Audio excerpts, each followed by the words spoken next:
Hi guys, it's me again, Mami Aki. Tara samahan nyo na naman ako today's mini vlog.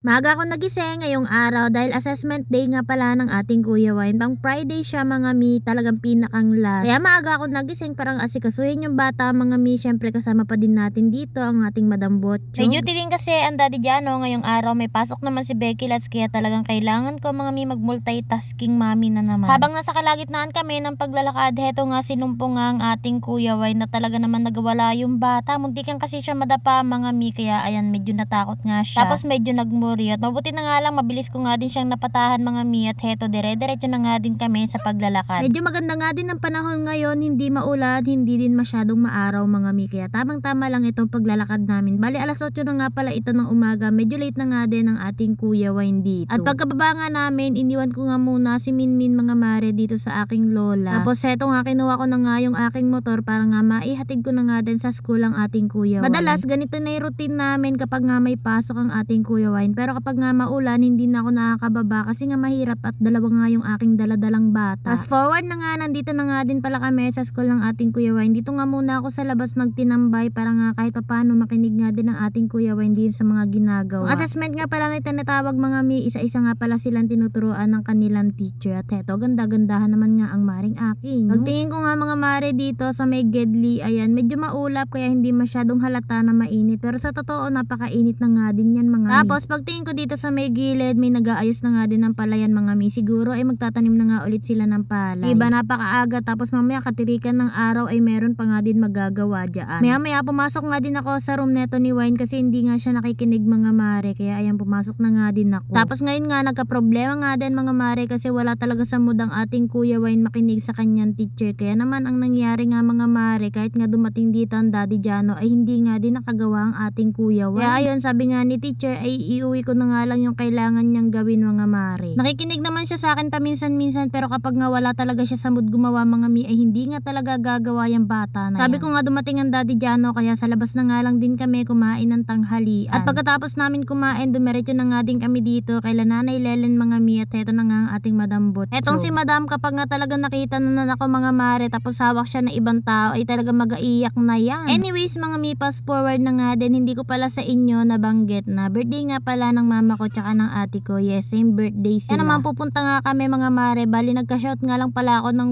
1K news ko. Talagang walang pera ang mare nyo, promise. Sa totoo mga mi, may time talaga na ganito nawawalan nga talaga kami ng kaperahan sa buhay. Pero sabi ko nga naniniwala ako God always provide mga mi. Kahapon wala talagang laman yung Gcash ko. So, sabi ko paano kaya yun, wala nga akong pancake para kay mama tsaka kay ate. At mabuti na lang mga mi, biglang nga may nag-send sa akin ng 1K. Pero di kasi akong ine-extrahan mga mi, tapos minsan nga lang yun. Tapos yung in-extrahan ko na yun, ayun nga, parang pinakang work ko na nga din siya. Tapos ayun, nag-send nga sa akin ng 1K, pinakang bayad sa akin. Syempre, tuwang-tuwa naman ang maring akin nyo. Kasi syempre mga mare, 1K na yun, pambili nga din talaga ng cake. Ito nga din mga mi, wala nang gatas si Madam Botchog natin. Kaya ayan, thank you Lord, meron nga akong pambili. Ayan, kung iniisip ng iba dahil vlogger ka ay mapera ka na, hindi ganon. Aba, napakahirap ng pera dito sa pagbablog, hindi po madali ang pagbablog. Tapos hindi din madali ang kitaan dito kung alam nyo lang kahit mag-million views kayo dyan, hindi agad-agad kayo kikita, hindi katulad ng iba. Dami ko na naman ng daldal for today's mini vlog mga mi. So ayan nga, bibili kami dito ng cake at nag-iisip pa ako kung anong bibilhin ko. Niisip ko kung rectangle o etong bilog na lang mga mi. Mura lang dito yung cake, 450 yung bili ko diyan. Bali yun nga, sabi ko nga nakabili na ako. Naisip ko na lang bilhin mga mi yung rectangle para nga malaki-laki. Tapos ito nga pala mga bilog na yung mga mi, nasa 400 pesos yan. So, dahil nga dalawa silang may birthday mga mi, yung ate ko tsaka si mama, kaya yung rectangle na lang yung binili ko. Tapos eto si Chio. Talagang dumaan kami dito para nga makabili and fast forward na nga din. Nandito na kami kay la mama. Tapos eto yung may mga birthday. Ayan si mama tsaka eto yung ate kong isa. Aba may pa-video okay nga ang person kaya naman medyo napatambay nga din kami dito mga mare at talaga namang napakanta na nga din. Naman kami masyadong ibang ginawa dito mga mi kundi ayan nga magtinambay, magkwentuhan tapos magkantahan na nga din. May kain lang kami ng kaunti kay ate kasi si ate ay may handa. Si mama walang handa. Nyos ko mga mi meron lang talaga ako ngayon ay talagang ipaghahanda ko si mama. Sabi ko nga sa inyo, may time talaga na mawawalan tayo or talagang mauubos tayo, masasaid. Pero mga mi, okay lang yan. God always provide. Sabi ko kay mama, bawi na nga lang din ako mga mare sa susunod kasi nga talagang walang wala ngayon. At alam nyo na, kapag nga walang wala, adi wag ipilit ba. Pero thank you Lord kahit papano, nabilan ko nga si ate tsaka si mama ng cake, o diba? Kahit papano, may ambag naman ako ngayong araw. Sabi ko sa kanya sa susunod na birthday niya na lang ulit talagang kapag nagkapera na nga ulit ang maring akin. Anyways, dahil nga pauwi pa din si Pao mga mare sa kanila dahil malayo-layo nga itong si Pao sa amin, ay ayan, umuwi na din kami. Saglit lang kami dun kay la mama. Tapos, eto nga, may nadaanan kaming baha. Etong baha na ito mga mi ay napakatagal na neto na yung pang nakaraang mga nag-uulanan, yung mga bagyuhan na sunod-sunod. Etong baha na ito. Dito talaga sa may highway, dito sa may Paete, kapag talagang napadaan kayo dito ay ganito na ang itsura mga mi. Pero kahit paano ay okay naman na, hindi nakatulad na nakaraan na talaga namang napakataas ng tubig. Nakakalagpas na nga din dito yung mga small vehicle, yung mga motor. Pero neto mga nakaraan hindi talaga mga mare makalagpas yung mga motor kasi nga sa taas ba naman ng baha. Ito talaga yung struggle kapag nga talagang nag-uulanan dahil dito sa may Paete ay talagang nagbabaha dahil lang nga din mga mare din sa Laguna Lake. Anyways mga mi, pagka-uwi ka pala namin, nagaya nga ito si Pao mga mare na maglomi, o diba? Hindi pa nabusog ay talaga naman. Kaya heto nga naglomi nga din pala kami mga mi. After namin kumain, dumiretso na nga din kami dito kay la nanay. Heto nga hawak-hawak ko dito si Madam tsaka si Chio. Tingnan nyo naman mga mi, kapag nga talagang kambal yung anak nyo, abay napakahirap pala. Tingnan nyo naman itsura ko dito ay talaga naman. Parang hirap pala mga mare yung may mga anak na kambal dahil kapag nga ganito, dalawang ngayong aalagaan mo, dalawang napakakulit na bata tapos dalawang napakalaking bata ay talaga naman nakakapagod kung titingnan pa nga lang. Kaya talaga nakakamangha yung mga mamis na may anak na kambal. Napakahirap pa naman talaga mga mare kapag nga ganito yung anak natin, dala-dalawa yung aalagaan. Tapos halimbawa, meron pang katulad ng ating Kuya Way na talagang napakakulit, aba naman. Anyways, mga bandang hapon ay heto, naisipan na nga din namin umuwi. Hindi kasi kami umuwi nung pagka-uwi namin ng ating Kuya Wayne galing sa school. Ngayon pa lang makaka-uwi sa bahay kasi nga nagpunta kami kay mama at napansin ko nga dito sa daan namin mga mare na talagang tabas na dahil nga yan sa aking kapitbahay, tinabasan etong amin. Yan naman, thank you so much sa aking kapitbahay na nagtabas netong aming daan. O siya mga mi, eto lang din muna for today's mini vlog ang aming kaganapan. Salamat sa panonood.